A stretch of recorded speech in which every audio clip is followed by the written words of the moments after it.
20s. I have a year left with it, and as a celebration of another year of existence and as a progress here on YouTube, I wanted to share something that is more than who I am now, but what made me who I am today. We usually think that 20s is all about learning, but in my own experience, I'd like to believe that 20s is all about learning and unlearning. It's all about choosing new and letting go of the old. It's all about gaining your marks and shedding your layers. A lot of people stumbled on their 20s because they took so much time making sure that they get that bright future. Not saying that it's wrong to work for the future. What I'm saying is that learn to live in the present, because tomorrow is not promised. So here are the 20 things that I learned in my 20s. Most of the things begin and end in the mind. What you think is what you will become. What you give power to will have power over you. Know that your mind is very powerful and our life is shaped in our mind. So feed it goodness, feed it positivity and gratitude. I know that I said on my first point that the mind is powerful, but there will come a time that you will have to listen to your heart. There are things in your heart that your mind cannot explain. And when that time comes, go where your heart leads you, as long as it is aligned to your moral values. Have dreams and make plans, but don't be scared of changes along the way.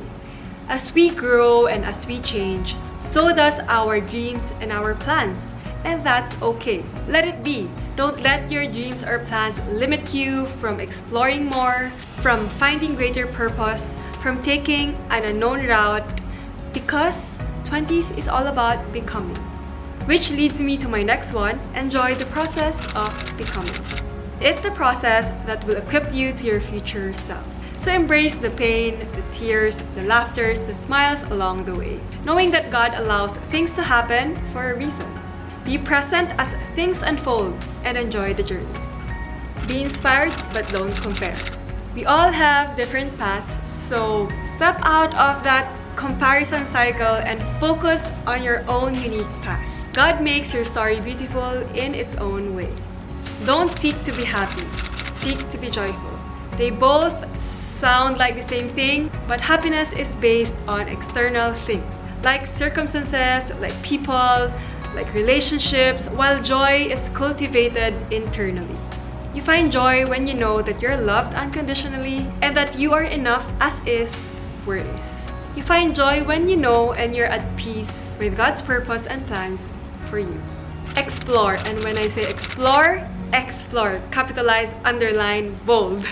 Explore. Do this as early as you can. Exploring is not about the luxury, it's about the experience. Explore however you can. It doesn't only open your eyes to the beauty of the world God created for us, but it educates you in different ways. It changes your perspective and your way of living. Having money is good, but that is not what life is all about. Money is a tool that can make beautiful things, but when used wrongly, it can make a mess. Time is more valuable than money and any material possession. Life is about appreciating and being present in every situation.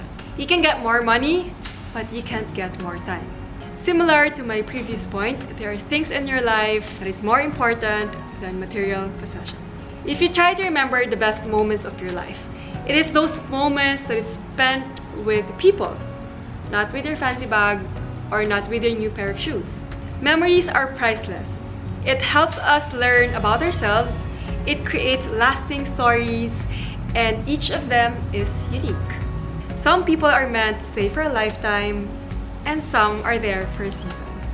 This doesn't mean that you don't treasure those seasonal relationships, as each teach us something to make us better people. And so when people go, don't hold grudges. Always forgive, even if forgiveness is not asked, and mean it. Don't let anyone or any circumstance hold you down or add baggage in your heart or in your mind, because it will drag you down. Forgive, learn from it, and just move on. Family will always be there for you. When everyone turns their back on you, all you have is God and your family. So appreciate them, Spend time with them, let them know that you love them, that you are grateful for them. You were born in that family not by accident, but for a good purpose. Seek to be whole, not perfect. Seeking to be whole doesn't mean having everything that you want in life. Wholeness is believing and knowing that God has provided you with what you need and more, and that you are enough and you have enough. Contentment doesn't mean that we desire nothing. It is a decision to be happy with what we have. Don't find someone that will complete you. Find someone that will complement you, that both of you will help each other to be better. You need to behold yourself first. Find your identity in Christ, as no one, I mean no one, can fill those gaps and holes except God alone. A beautiful body won't make you as happy as a healthy body and mind would. And believe me, I have tried everything in my 20s just so I can get that perfect body. To be honest, it never made me happy. It was never enough. It was never enough. So eat right, exercise, be healthy, and treat yourself from time to time. Seek counsel, and I have learned this the hard way. It is good to listen to people who somehow have been there before you, because it allows you to see things in a better and wider perspective. You get to weigh things better. It opens your mind to possibilities, to ideas, and to opportunities.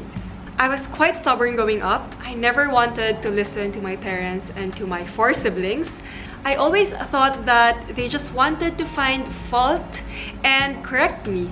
The way of fool is right on his own eyes, but wise man listens to advice.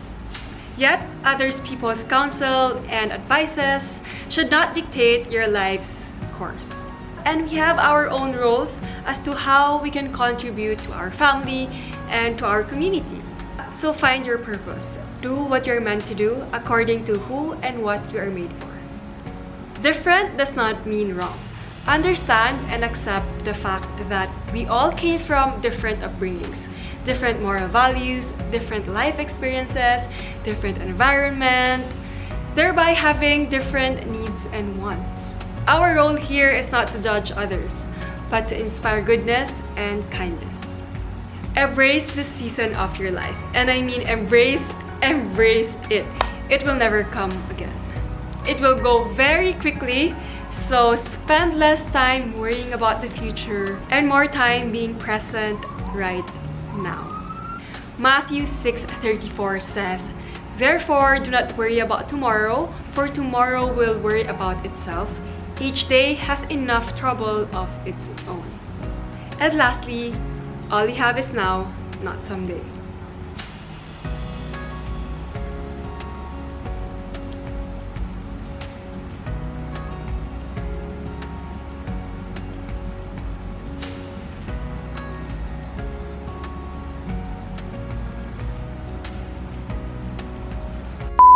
All you have is now, not someday. Tomorrow is not promised, not a single second or a minute. So learn to live for today. Keep the promises that you make. Take actions on the things that you want or that you desire. Remind and show those people that matter to you that they are loved, that you appreciate them, that you're grateful for them. Give more than you take. Appreciate everything and expect nothing. We will all depart from this world one day, so learn to live each day like it's your last.